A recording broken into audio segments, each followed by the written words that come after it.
situation. Situation? We have a situation. The situation is that I goofed. And I know it's amazing, isn't it? I'm able to do that. No, I assumed that we would have a 2-hour meet and greet because so many people were coming from so many different places and we probably hadn't seen each other and so forth and so on. And I was concerned about rushing right into the ceremony. So I said, you know, come at 12, we'll start at 2. But, you know, everybody's here. Except the priest and the organist and so forth. So, rather than wait, I'm going to kick the ceremony off anyway. Yeah. All right? So we're just going to run with it. You know, if you've been around the Harris family, you know that this is not that unusual. Am I right? All right. So, first of all,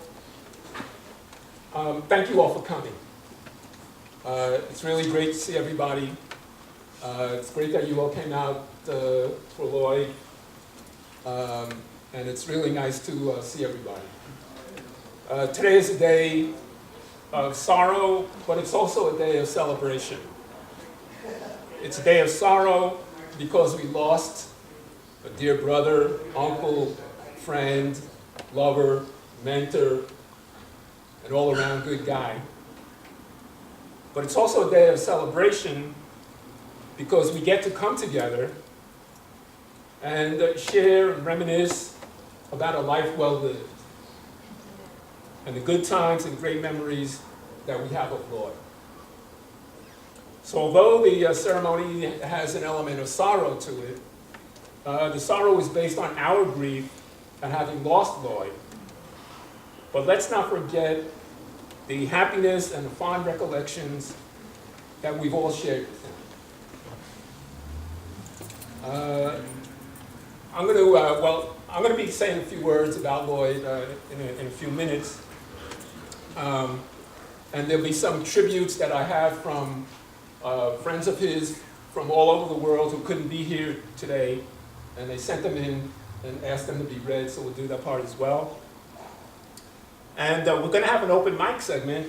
And so I hope that any of you out here who have any stories, recollections, if you just want to say a few words, come on up and we'll be able to say that as well.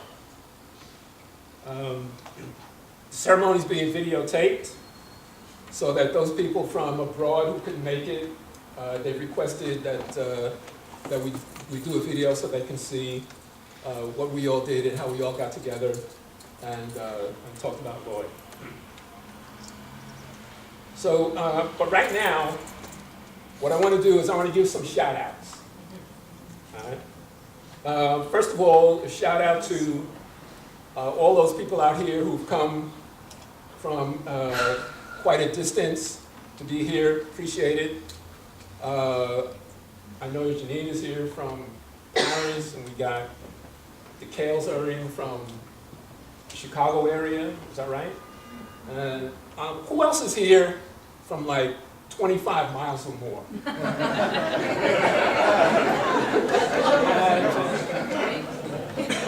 Hey, just stand up right quick and say where you're coming in from. Anybody who's 25 miles? Bob Kale coming from Southwest Michigan. All right.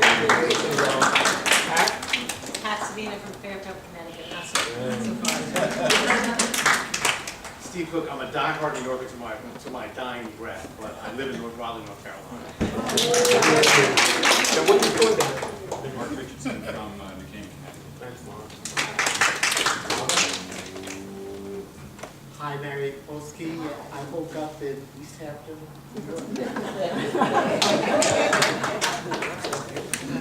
Hi, Alva Lindbergh. Midtown Manhattan is 26.4. So we're all qualitative, right? So it's all good. What about out here? Freddie Pierce, Berkshires, Massachusetts. John Howell, Freeport, New York. Michael Evans from Newark, Delaware. Brian Bendis, Chicago. Walker from Stamford, Connecticut. I too am a diehard New Yorker though. Ben Ebert from Yeah, I was born in Manhattan. Binghamton, the other Hampton. That's I'm okay. the Baldrama Morley family from Poughkeepsie. And Deborah Purcell from Bedford, New York. Who? Jay. John Trost from Norwalk, Connecticut. Good. I want to also thank all the people who followed us and followed this whole thing with Lloyd on Caring Bridge. As of this morning, there were 11,100 visits, 771 likes. So I know a lot of you in here were following Lloyd on Caring Bridge. So I want to thank you all for staying with us, for hanging in there with us. If you sent a message, that was great. But even if you didn't send a message, if you were one of those 11,100 people, I want to say thank you for being there in spirit and for making it possible for us to do what we did. So thank you for that. There were also 35 tributes on Caring Bridge, people who made a donation in Lloyd's name. And so I want to thank all those people as well. It was very, very generous. I want to give a thankful shout out to all the medical professionals and the staff at Rivington House for the great care.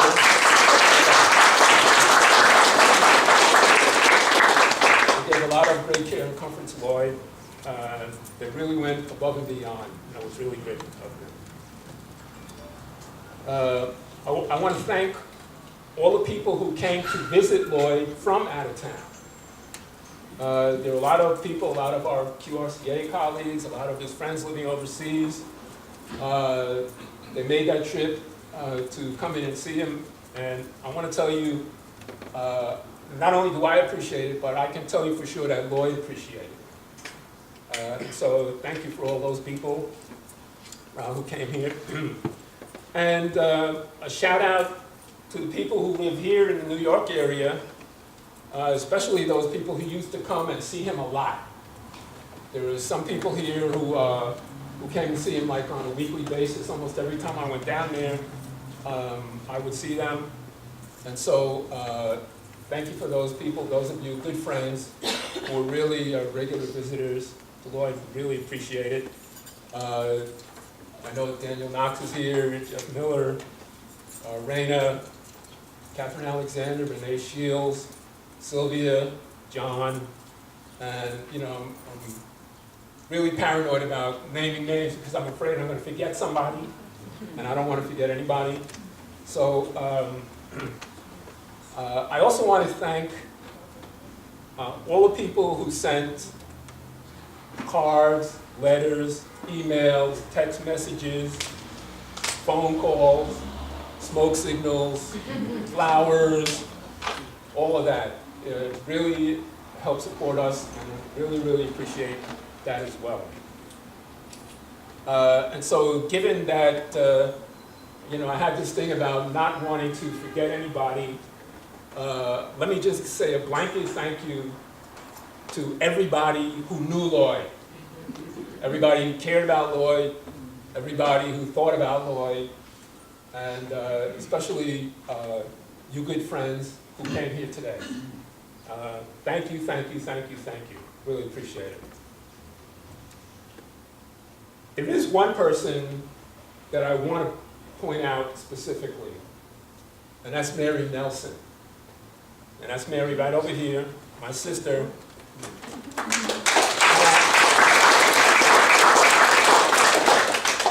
To keep it on Caring Bridge, then you know about Mary. Mary and Lloyd are friends from back in the day, going way back. And when Lloyd got sick, Mary was right there. And I want to tell you, every time Lloyd had a doctor's visit, Mary was there. Every time Lloyd had to go to the hospital, Mary was there every day.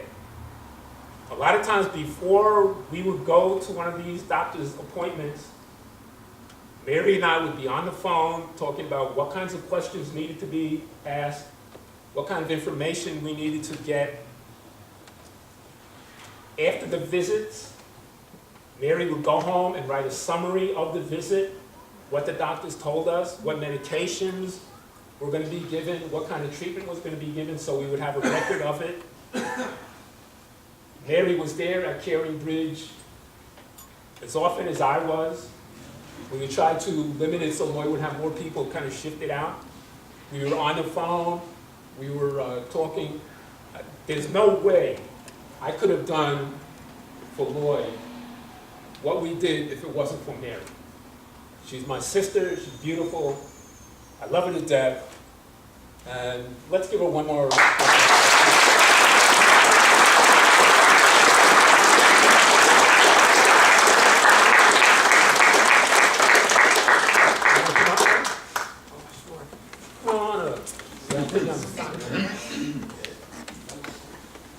They say Mike is on. Yeah, we did it. All right. So, my baby sister Mary, she better look in. Don't hit me with this. Okay, I prepared something that I'm gonna read, I hope you don't mind, but I knew I'd get up here and be too emotional. You can't hear me? You can't hear me, okay, is there, It's on you. Let's talk into it. Talking to hello? Put it right button That's it. Okay, I'd like to celebrate Lloyd by sharing just some of the reasons why I love Lloyd Harris. Lloyd gave the best hugs in the world. They always made me feel loved, and they could last me for months. He had the best and most distinctive laugh in the world. I could recognize it literally anywhere. I would be in a movie theater and I would hear Lloyd's laughter, and I would know to wait outside because he'd be walking out the door. And he was always surprised. He could never understand how I knew he was in there. It was especially funny if we were watching a foreign film, because sometimes Lloyd laughed before the translation because he knew the language. Then we can talk about his music tastes, which were eclectic to say the least. He was a lover of early music, medieval and Renaissance. He loved funk, particularly like George Clinton and, Parliament Funkadelic, who doesn't. Dance music, particularly a group called the Ebony Hillbillies, which are a black hillbilly group in New York City, and was just thrilled that my community garden had actually hired them, because he normally ran into them in the subway. And then we can add to that he loved Bjork, who, in case you don't know, is an Icelandic singer-songwriter who is sort of avant-garde, and he adored everything Bjork ever did. And you just had to say, huh. But, it was his incredible joy and ability to take in whatever was good in life. How much Lloyd loved to dance is legend. My favorite memory of Lloyd dancing was that I was at the 25th anniversary of the Stonewall riots, and there was a parade, and I was standing on the sidewalk when a group playing Caribbean music went by as part of the parade. And I was with a friend, Ed, who was so embarrassed that he was standing there with this crazy woman who was now dancing on the sidewalk. And suddenly there was a tap on my shoulder, and I turned around, and Lloyd had spotted me. I don't know how. And suddenly Lloyd was dancing with me. For a few years, Lloyd called me every Saturday morning, just after the newest episode of a science fiction TV show called Babylon 5, because we had to discuss it in detail. And as soon as our time limit was up, he rushed off because he had hip-hop class. Just his eclectic tastes. Every year we had to talk about our Star Trek ornament selection from Hallmark. But please don't refer to Lloyd as a Trekkie, because he would have taken great offense, because he did not dress up as a character. And he wanted everyone to realize that. I love Lloyd for how annoyed he'd get when I would try to recite the languages he spoke, because I always forgot at least one or two. And I did again last night. So let me start. There's Spanish, there's French, there's Portuguese, there's Arabic, there's Dutch, and what am I missing? Russian. Okay. Wow. Yeah. I loved how much Lloyd enjoyed going to the theater. We saw plays together, we saw films together, we talked about books. He loved life and just embraced all of it. I love how annoyed he would get when somebody on the street would mistake him for Arthur Ashe. And I found out a week ago that it also was the same for people who mistook him for Carl Lewis.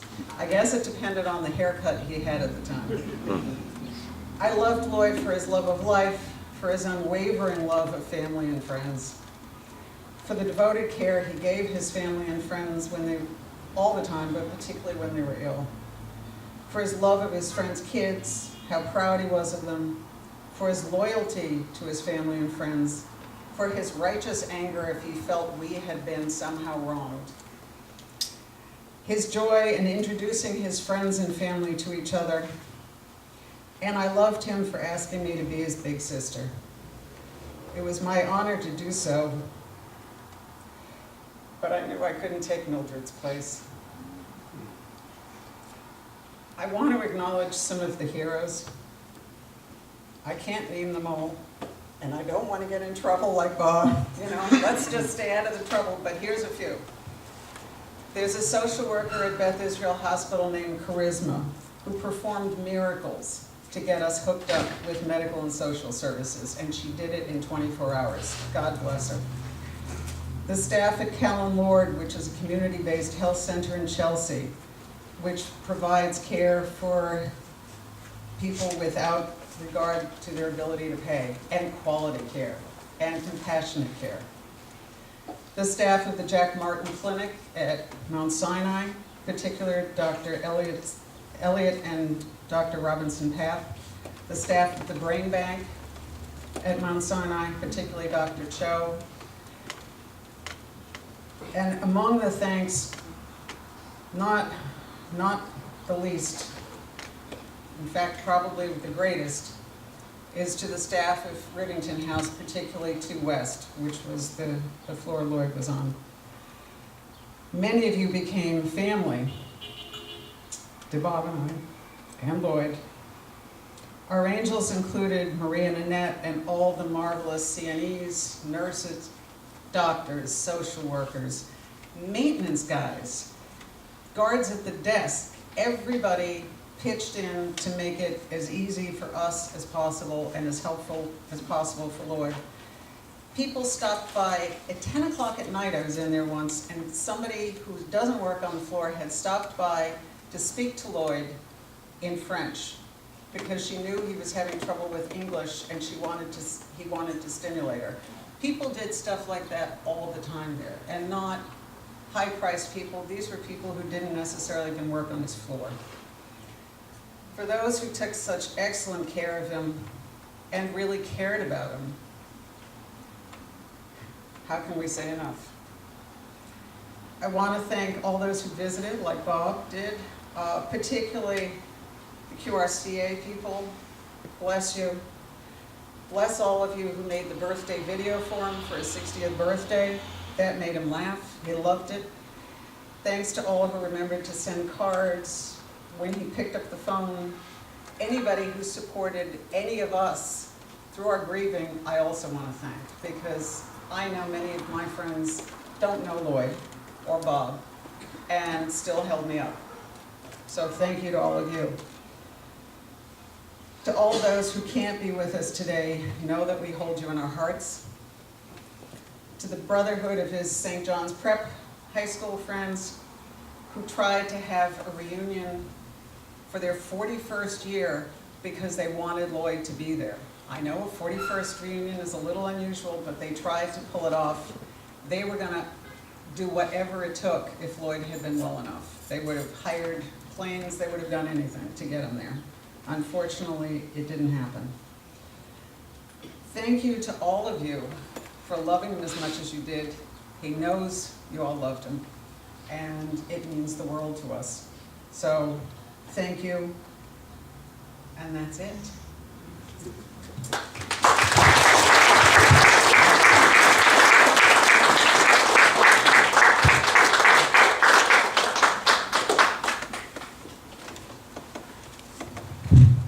Okay, you guys, next I want to bring up my son Evan, who's never at a loss for words.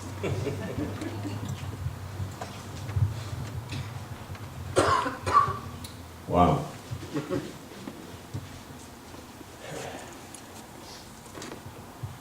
I'm gonna tell you like this. First off, this is a very good look.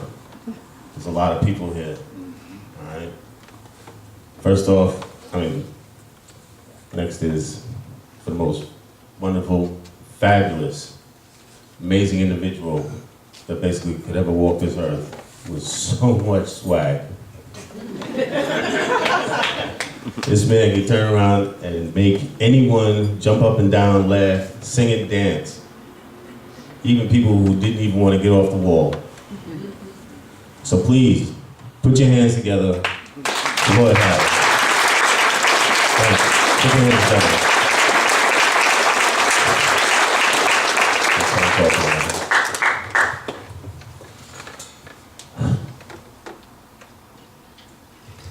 I love my Uncle Lloyd. He's always been there, not a person who was basically judging me. And he also showed me about how to be myself and not worry about basically what other people would actually think about me. You understand? He was definitely one of the people who helped me just be me and live my life. And to go ahead and walk in these footsteps as a Harris, it's basically one of the most important things.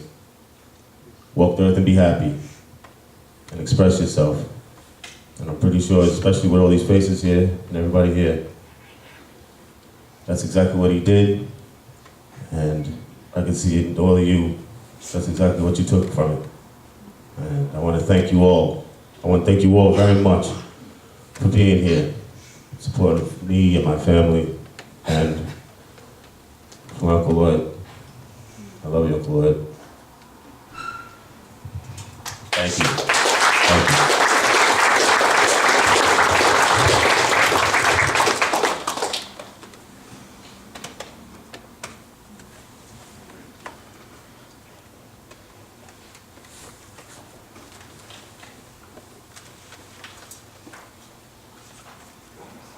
I'm going to give people a chance to catch your breath here.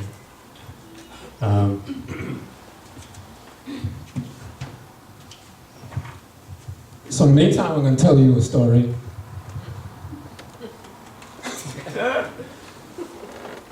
Actually, it's called A Tale of Two Brothers. It was a hot August afternoon in 1953. I was playing stickball with my friends in the parking lot in front of our building in Promenade. Mike, you were there. He was a good stickball player. Right. Suddenly the kitchen window up on the third floor opened. My Aunt Thea stuck her head out and she yelled down to me, "Your mom had the baby. You've got a brother." I always wanted a brother. A lot of guys I grew up with had brothers. They were the Evanses, the Kabanoffs, the Spillers, the Schwartzes, the Landolfers, the Diamonds, the Lugaviers, the Silversteins. All these guys had brothers. I had a sister and I was cool. But I wanted a brother. So when Mom became pregnant, unexpectedly, 8 years after Mildred was born, I knew instinctively that that was my last shot. But I got my wish. At first it wasn't all that great. When the kid came home from the hospital, they stuck his crib in the bedroom that I shared with Mildred. Seemed like he was always crying. Smelly diapers stunk up the room. His crib was where I used to set up my Lionel trains. And it was a real bummer. But once he got a little older, we formed a bond that would never weaken. I taught him how to roller skate, how to ride a bicycle, spin a top, fly a kite, do yo-yo tricks. I was also very protective. All the kids in the court knew, you mess with Lloyd, I kick your ass.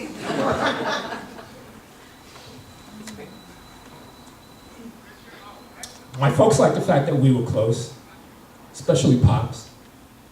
He once told me that as long as Lloyd and I were together, he never had to worry if Lloyd was okay. When I was in college, I had a beat-up second-hand car. My friends nicknamed it the Bomb. I'm sure some of you in here remember that car.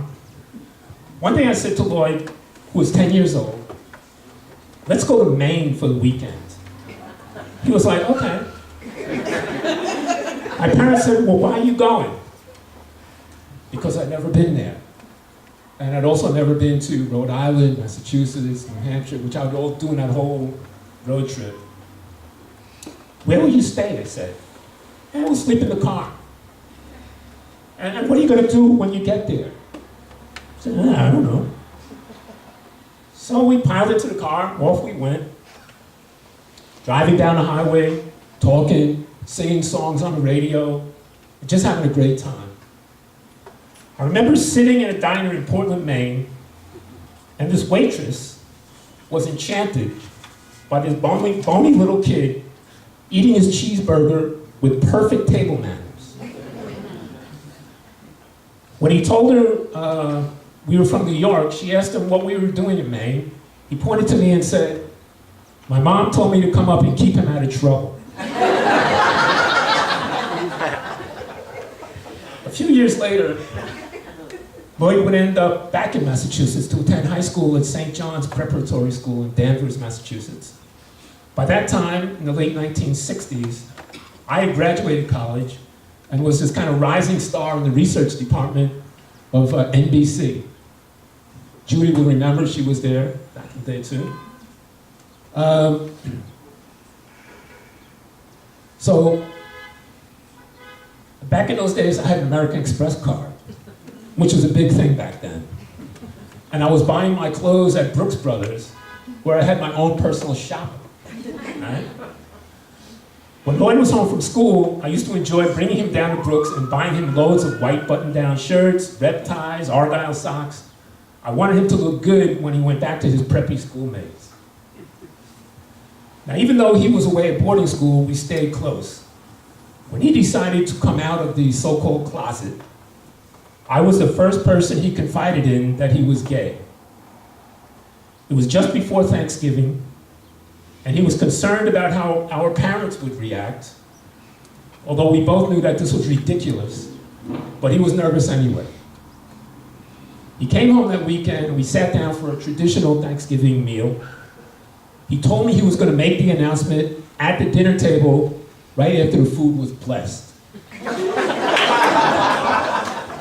He always had to think about timing.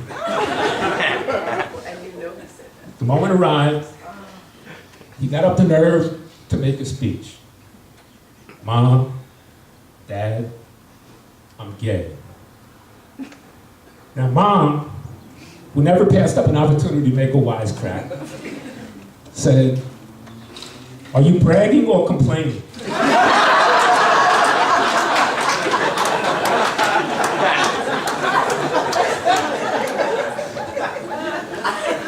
And Pops, who always stayed in the moment and kept it real, said, that's great, now pass the potato salad. From that time onward, Lloyd always brought a friend, gay or straight, home for a Harris family holiday meal. And some of you were at some of those meals. Rudy, remember. When he graduated from Harvard in the mid-1970s, I was just starting my own business. Lloyd knew about market research because I had gotten him summer internships while he was at college. So naturally, I wanted him to come in with me and be a partner. At first, he was unsure. He liked the idea, but he also wanted to travel and thought about following my sister into the airline business. Lloyd wanted to be a flight attendant. My parents, who were thrilled by this notion of two sons, college degree, working together in a family business, they put pressure on him to join me. Lloyd and I talked about it, and he agreed to do it for a year. I, in turn, promised him that whenever he got ready to leave, it would always be cool between us, regardless of what anybody else thought. He stayed for 36 years. Working with Lloyd was fantastic. We started from nothing, and we built the business into something. We had tough times, and we had good times too. Collaborating on research projects, traveling together on business, hanging with our colleagues at the QRCA conferences. One thing I'll always be grateful for was the fact that Lloyd always, very unselfishly, ran the business while I would disappear for weeks at a time into some remote corner of the world. I never had to worry, and when I returned, the first thing he would do is give me paychecks to cover the time while I was gone and he was doing all the work. I managed to show my appreciation in a rather unusual way. I named a mountain after him. The Brooks Range is above the Arctic Circle in northern Alaska. It is the northernmost mountain range in the world.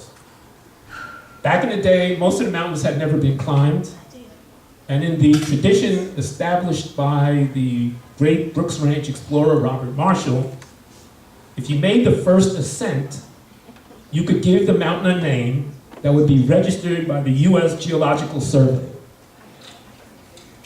On August 28, 1986, just 3 days after Lloyd's 33rd birthday, I climbed 3,474 feet to the summit of what is now known as Lloyd Mountain.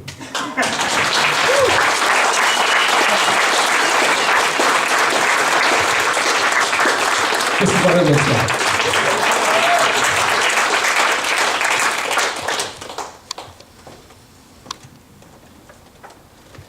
It's located at 152 degrees, 32 minutes west longitude and 67 degrees, 10 minutes north latitude. If you ever happen to be in that area, I don't know, you should try to climb it. You would probably be the second person to reach the top. And when you got to the top, you'll notice a pile of stones up there, and if you dig beneath the stones, you'll find one of my Broken Bow Wilderness Expedition patches. Looks like this. And it's sealed in a plastic Ziploc bag. To me, that mountain will always be a symbol of brotherly love. Even when we weren't working, Lloyd and I had good times together. We went roller skating at the Roxy, party at clubs like Studio 54, Paradise Garage. You all know about that. There were the legendary white picnics in Central Park. Skiing in Utah. His great Christmas tree trimming parties. It was all great, and the bond we had as kids just kept getting stronger.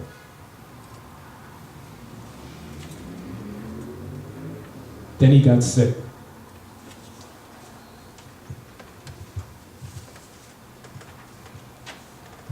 Something was wrong with his vision.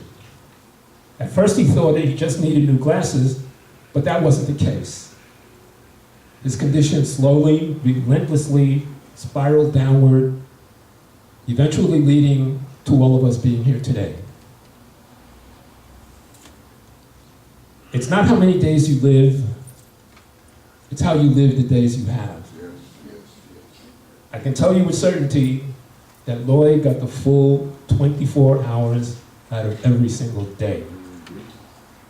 And that, I believe, is a lesson for all of us. I am privileged to say that I shared many of those days with him. We were very close from the day he was born until the day he died. And I'm a better person because I had him with me. Thank you.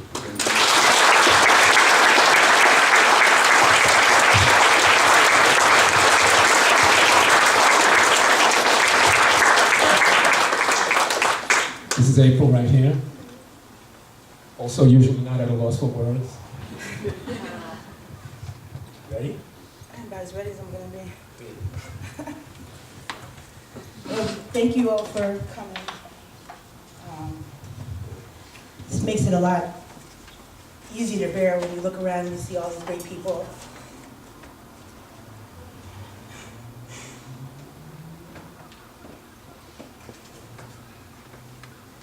The person I would really like to thank is Lloyd.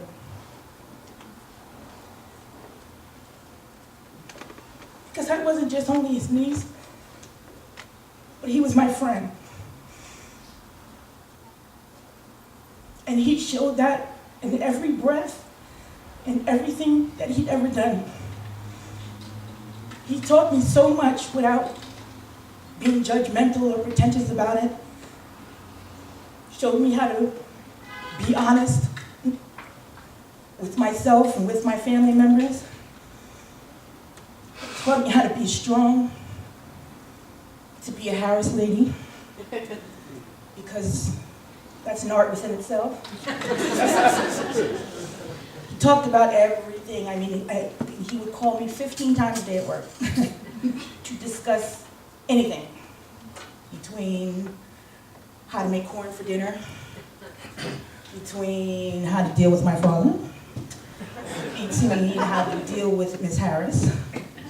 And all of these things, I just always felt so blessed that he considered me to be in his group, somebody worthy enough for him to talk to work these things out with. I miss his laughter. I miss the lessons that he never really just taught you, just lessons that he showed by the way he lived. Stuff that he did every day, how he treated other people, how he laughed, how to have fun, and how to be there for your family and for your friends. I mean, some people can sit down and they tell you that, but to see somebody live it every day is a great and wonderful lesson and way to live. And I'm a better person for it, and I appreciate it. When he got sick, it was the most devastating thing, because you just saw this man with just huge light in this life, and it just wasn't him anymore. And I just couldn't really wrap my mind around why this would happen to such a wonderful person. But while I was complaining, I noticed he never did. He just got up every day and fought that fight. And he did it with dignity, and he did it with pride. And I could never be more proud of anybody than what I was of him and how he dealt with his struggle. I'm gonna miss holidays. They'll never be the same. But I know that he'll always be with us, and I'll carry him in my heart forever, as I'm sure you all will too.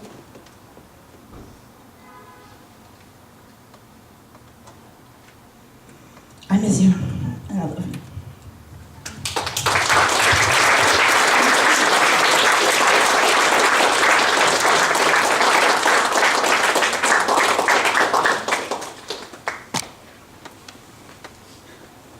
Second break.